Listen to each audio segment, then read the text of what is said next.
बोलो कृष्ण कन्हैया लाल की जय, राधा रानी की जय, सभी गोपियों की जय, यमुना मैया की जय जय।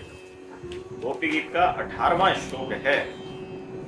हम 17 श्लोक पूर्ण कर चुके हैं। 18वां श्लोक है। ब्रज मनोकसाम व्यक्तिरंगते ब्रजन रंत्यलम विश्वमंगलम त्यजमनाक च नस्पृहात्मना स्वजन यन्निसूदनम्। बड़ा संक्षिप्त भाव है इसका।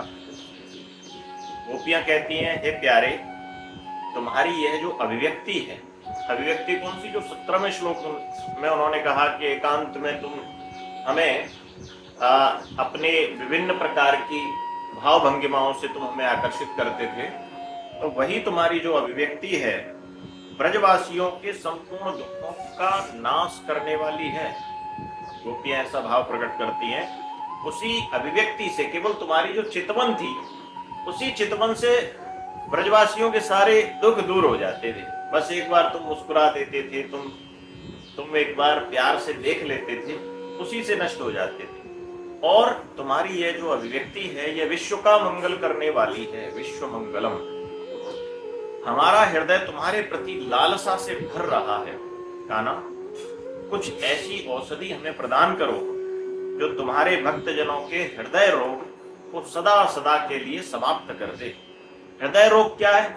वो हृदय का जो ताप है, जो विरह का जो ताप है, वही हृदय रोग है कान्हा के जीवन में। तो भावार्थ है कि अब गोपियां धीरे धीरे मौन की ओर बढ़ रही हैं। देखो, इस छोटे से श्लोक में उन्होंने बहुत कुछ नहीं कहा, केवल संक्षिप्त सी बात कही है। केवल दर्शन दे दो, तो यानी ज्यादा कुछ कह नहीं रही। तो इसका तात्पर्य है कि वो धीरे धीरे मौन की ओर बढ़ रही है।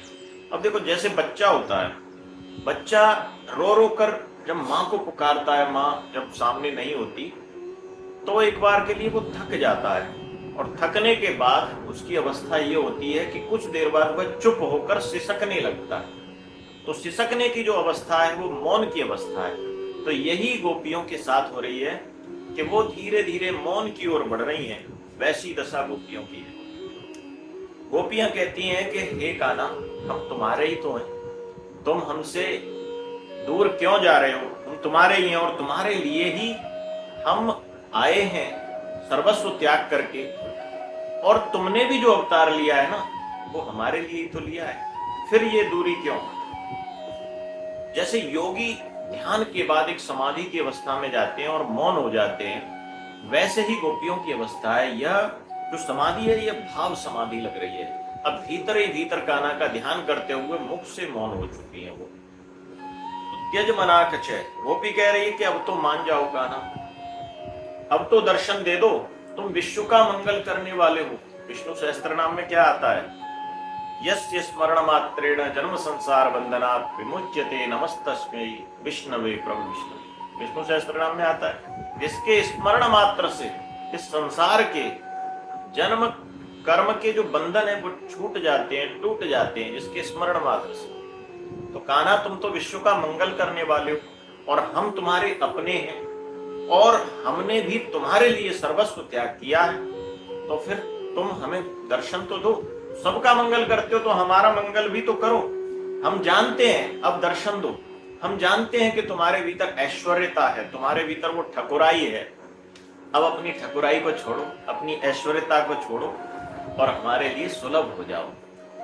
बहुत होगा तुम्हारे लिए, हमारे लिए वैसे ही कान्हा बन के आओ, जैसा हमारे गैयों के बीच में चलते हो, जैसी गैया चराते हो, ब्रजवासियों का ध्यान रखते हो। तो औषधि प्रदान करो। कान्हा कहते हैं, कौन सी औषधि? गोपियां कहती हैं, तुम भली भांति जानते हो कान्हा, ये जो हमारा रोग है ना, ये विरह का रोग है। तो इस विरह का जो ताप उत्पन्न हो रहा है, उससे हम भीतर से जले जा रहे हैं। और उस ताप को शांत करने की औषधि केवल तुम्हारा दर्शन है, कृष्ण दर्शन लालसा। तो वो औषधि प्रदान करो कान्हा। तो तो कभी कभी जीवन में एक प्राणी को लगता है कि हमने न जाने व्यर्थ की चीजों के पीछे अपना समय व्यतीत कर दिया। तब हम गोपियों की तरफ जब देखते हैं तो हमें ध्यान आता है कि अपना जीवन उस शाश्वत श्री कृष्ण के लिए उन्होंने समर्पित किया है। तो इस श्लोक का भाव इतना ही है।